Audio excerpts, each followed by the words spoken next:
Oh, bugger. Oh, hello. Well, I want to talk about storms. That I do. Not just, meteorological storms. No. No, you can't control a storm. You can prepare for a storm. You can deal with its aftermath, mitigate. Fix stuff. Now, here in France, we have huge flipping storms that we do. We have hailstones the size of golf balls, sometimes as big as a tennis ball. They're huge. And they damage everything in their wake. They bust roofs, they paddle beat cars, boot roof and bonnet. Only thing you can do then is to mitigate. You get it fixed. Maybe you have sort of semi-prepared yourself because you got insurance. But you still lost your no claims. Well, there are storms in life as well. You've got cultural storms, you've got financial storms. You've got storms in the family as well, and they're some of the worst storms of them all that they are. And then you got, just shit happens. Just as a person on this website tells me yesterday that their engine just blew up in their narrowboat. Well, it was a snapped cylinder head bolt. No way of telling. Shit happens. It was uncontrollable, that storm. So now they've just got to mitigate. They've got to fix it. Otherwise they're not going anywhere. No. You've got to keep moving, And some people have extremely high opinions of themselves. And all they do is provoke. They provoke the storm. Fuel on the fire, you could say. Where it would be Donald Trump. Oh, Rocket Man, or Alexander Boris DeFeffel Johnson, Piccaninny's, Watermelon Smiles, or Richie Sunak, and Stop the Boots. Yeah, it's an invasion. It's painful. But the worst storms of all are those in the family. And you've probably seen it yourself. You've probably witnessed it yourself. You've probably been in that storm. Been invited round for a Sunday roast with the family. Mum and Dad are there. Brothers and sisters are there. Maybe the auntie and uncle are there. You turn up, you're having a munch and what have you. Quite happy. And then the father pipes up and he says, "Oh, those immigrants, and if it weren't for them, there'd be enough jobs to go around, or we'd be able to do, looking after our own and all that kind of stuff. We should gather them all up and stick them in the Chinooks, like that MP just said, and drop them off on the beaches of France. Sounds like an act of war to me. Yeah. Paying them £480 million for this, and they're not stopping the boats in France." But you have an opposing view. You pipe up. And then you realise that pretty much all your family are of the opposite view to you. They all pipe up one after the other, attacking you, and you feel that you've been bullied by your own family. It is like that tempest, consuming everything around it, getting bigger and bigger and bigger, and more uncontrollable, because you can't control the storm, you see. So what do? Do you carry on sitting it out? Trying to shoot them down in flames with logic? Don't get me wrong, your opinion is probably the moral one. It's probably correct. But if you have to ask yourself, is it worth it? Sometimes it's not, you see. Sometimes you make more of a statement. A protest, you could say. If you just get up, not say a word, and just walk out.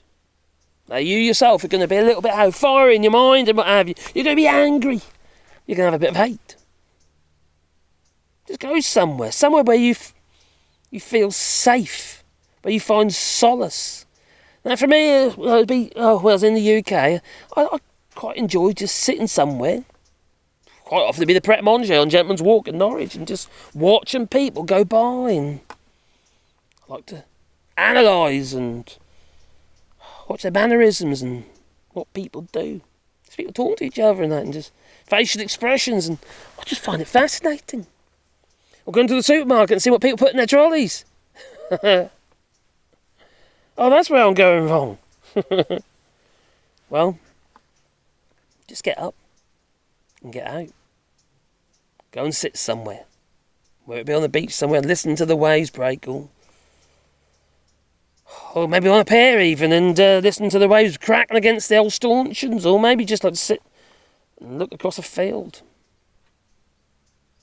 Give you time to think, to disperse your own anxiety,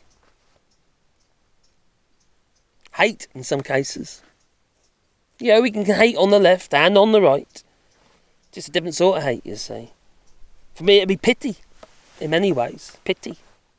Pity that I couldn't do anything about it. That that it was so, there's no balance in the conversation. You found that yourself being opposed with opposing views with arguments that are not justified or can be backed up with anything. They make no sense to you. There's no logic to them. But sometimes, like I say, you just got to remove yourself from this situation. You feel that you've been bullied. You become the target. And like I say, that tempest is just going to get stronger and stronger. And there's no controlling the storm. Unless you're Ming the Emperor, of course. Got to find shelter. Find solace somewhere. No, you can't control, no. You can only prepare yourself. In other words, don't go. In some cases, if you know what you're up against, maybe you don't. And if it's the case that you don't know and you get hit with this storm, well then quite frankly, you just got to mitigate and just remove yourself. Even though you don't feel that you have to. Why should I? Just do it. You'll make a bigger protest by doing so. That you will. And sometimes in life, the quiet man is the dangerous man. Sometimes the quiet man is the stronger man. Sometimes it's best just not to say anything at all. Especially if you know that there's nothing, literally nothing you can do. Because some people are just lost, you see. But they are. You can try and bring them round, but the only way you're going to do that is if they start feeling the pain themselves. If they become the receiver of the pain instead of the giver of the pain, well then maybe they'll start coming around. They'll start accepting that they're lied to. Although I don't... That argument with some Brexiters and people who felt I was lied to, or people who were hoping that some things were going to be happening after the 2019 general election. And it didn't. I was lied to, they say. Now the same people that you say were lying to you are the same people that were blaming everybody else to justify their argument, to justify their point of view. And now you're blaming those people. I was lied to, you say. I don't buy it. I just think, just like the storm, that there was this little tempest, just ready, it was. We've seen it on our land here before, you see. Where the wind comes along and gets the fresh cut grass, the dried grass on it, and you see it starts swirling up, it does, and then it breaks and disperses. Because you got up and got out. You just left it. You broke the storm. But with these people who are now changing their minds, they were happy to go along and go with the flow. That they were. Instead of using conscious thought, critical thinking.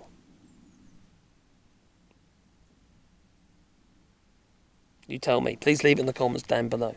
Because you can't control the storm. You can only prepare yourself for the storm or deal with the aftermath. That you can. Like I say, you tell me. Please leave it in the comments down below, because I do actually read the comments. Unlike many YouTubers. Say no names.